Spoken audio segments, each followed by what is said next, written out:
Sunny Williams. I'm up here on the International Space Station. So this is Node 2. This is a really cool module. Of course, most of these modules you'll see they have 4 sides and they're put together. That way we could sort of work on a flat plane, either a wall, a floor, another wall, or the ceiling. But you know, again, all you have to do is turn yourself and your reference changes. The reason I'm bringing that up is because this is where 4 out of 6 of us sleep. And so people always ask about sleeping in space. Do you lie down? Are you in a bed? Not really, because it doesn't matter. You don't really have the sensation of lying down. You just sit in your sleeping bag. So here's one sleep station right here. I'm going in right now. You can follow me if you want. So I'm inside. It's sort of like a little phone booth, but it's pretty comfy. I've got a sleeping bag right here that we sleep in, so we don't have sort of like a little bit of a cover. We don't fly all over the place. But you know, you can sleep in any orientation. I have it sleeping, feeling like I'm standing up right now, but like you saw, I'm on the floor. But it doesn't matter if I turn over and I sleep upside down. I don't have any sensation in my head that tells me that I'm upside down, so it really doesn't matter. The sleep station is also like a little office. We've got a computer in here. As you can see, we've got a couple little toys. I've got some books. I've got some clothes and other things that make it sort of like home. I'm coming out. And just for reference, that's one sleep station. This one's another. Right here. There's one on the ceiling, if you want to call it. Right here. And then there's a 4th on the other wall over here. So all of us sleep in a little bit of a circle.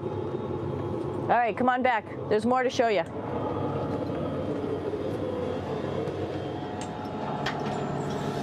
I know that there's some questions about how to use the bathroom and how do you actually live in space like normal, like at home. I mentioned real quickly about getting up in the morning and brushing your teeth and washing your face.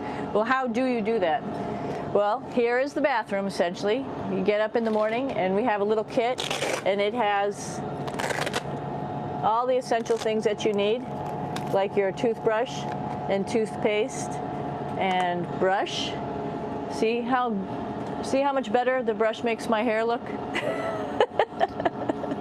I'm just joking. It still stands up straight. It doesn't matter where you are. It's always going to stand up straight while you're up in space. A lot of people ask about toothbrush and toothpaste.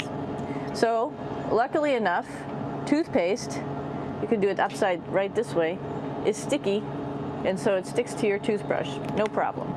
Another cool thing is that water sticks to your toothbrush too. If you can see it, I'll have some water come out. And water is pretty neat up in space. It'll stick to your toothbrush and it will make a big bubble. And that's just by surface tension. And then you can drink it. So a lot of people ask about what do you do with the toothpaste after you brush your teeth.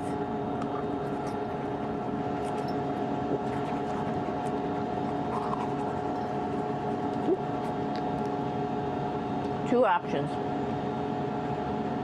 Swallow it, and it's sort of like mouthwash, but it tastes a little gross.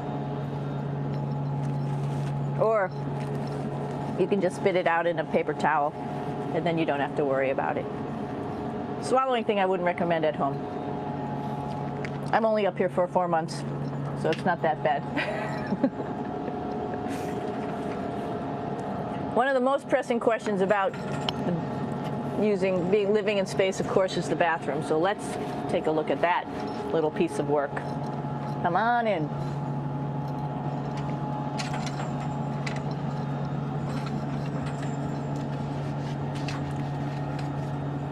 Here we are at the throne. This is awesome. You might see the little You might have noticed the little moon on the outside. This is our orbital outhouse right here.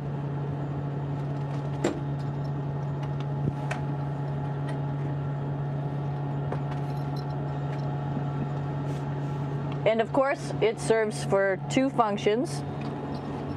Number two, right here. I'll show you. But you see it's pretty small, so you have to have pretty good aim, and you'll be ready to make sure things get let go the right direction. And it smells a little bit, so I'm closing it up. And that's, of course, for number two. And this guy right here is for number one. So they're sort of two slightly separate functions, but you can do a little, essentially both, by hanging on right here and doing number one and number two.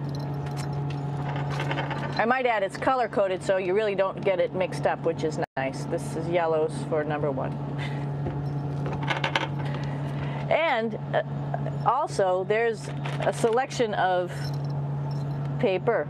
People always ask about toilet paper. What do you do with toilet paper? What kind of toilet paper do you have? We have gloves, just because sometimes it does get messy. We have some Russian wipes, which are a little bit coarse if you like the coarse type of toilet paper. We have some nice tissues, which are nice and soft if you like soft toilet paper. We have Huggies, just for any cleanup. You know, we were all babies once, and this sort of helps. And then if things get really out of control, we have disinfectant wipes, just to make sure we clean up here. Because, you know, just like the water I showed you, the number one stuff can sort of go all over the place if you don't aim correctly. And did I mention both of these have a little bit of suction, so they should keep things going in the right direction. But like I said, sometimes things get a little out of control if you are out of control yourself flying around. So we have lots of protective stuff. And of course, you do have your privacy. There's a little door, so other people know that you're in there. Here's a pretty cool place. This is sort of like in your house where everybody meets in the morning. After you wash your face, brush your teeth, you want to find something for breakfast. And this is our kitchen. You might notice there's all sorts of foods here. It's like opening the refrigerator. You got all your different stuff that you want to have: drinks, meats, eggs, vegetables, cereals, bread, snacks. And that's a good place. That's where you find all the candy. Side dishes, and then some little power bars just in case. So we have all this type of food. Some of it is dehydrated, and so we have to hydrate it, fill it up with water. Some of it is all ready-made, and then all we have to do is heat it up. So something like this, I'm pulling out barbecued beef brisket. Pretty yummy. Not only is this food made in the US, but we also have food here from Japan. We've got Russian food. As you can see, all these red containers are filled with food that's from Russia. And then we get some of our specialty stuff, some things that we like, some of our favorite stuff that your family can send up. In fact, I like fluffernutters, and so I got sent up some fluff so I could make my fluffernutter with peanut butter. So you have a lot of food up here, no problems.